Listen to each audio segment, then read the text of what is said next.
继续来看南亚国家孟加拉，这全国大约是3500万名6成的囡仔拢面临盐中毒的风险。那讲到这个盐中毒，唔来造成囡仔营养不良，佫会影响脑部的发展。目前伫咧孟加拉生产的食品加这七套米当中，拢有过量的盐，其中一个原因就是违法的电池回收工厂所造成污染。阿克特的妈妈咧陪伊写功课。阿克特今年12岁，毋过外表看起真矮，比实际年岁少几啊岁。因为伊的血内底有毒的物质盐的含量伤过悬。南亚国家孟加拉总共3500万的囡仔面临盐中毒的风险，这占全国囡仔差不多60%。经过检验，认定阿克特血液当中的盐含量高达世卫组织所设定正常值的2倍。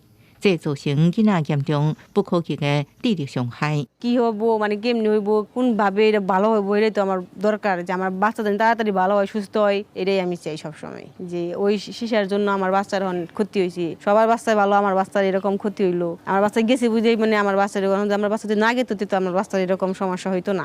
阿克特的妈妈将这原因讲是附近专门收报废而且回收汽机车电池的工厂。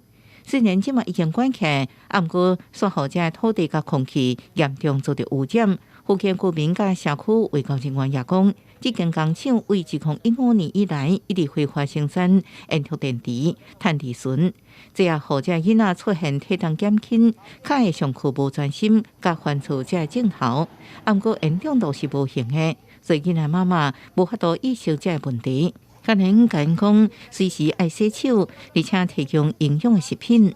When we did a study of rapid market study, we found that in the daily commodities, in the consumer products, they are lead contaminated, which is like aluminum cookware or ceramic foodware, toys, paints. Another major source of lead pollution is that informal use lead acid battery factories. 研究环境污染的组织发现，盐中毒在孟加拉是真普遍，可能原因有真济，像上伫油漆内底用重金属，或者是将盐掺入姜黄粉内底，或者烹料看起来色水真水，吸更较侪人来买。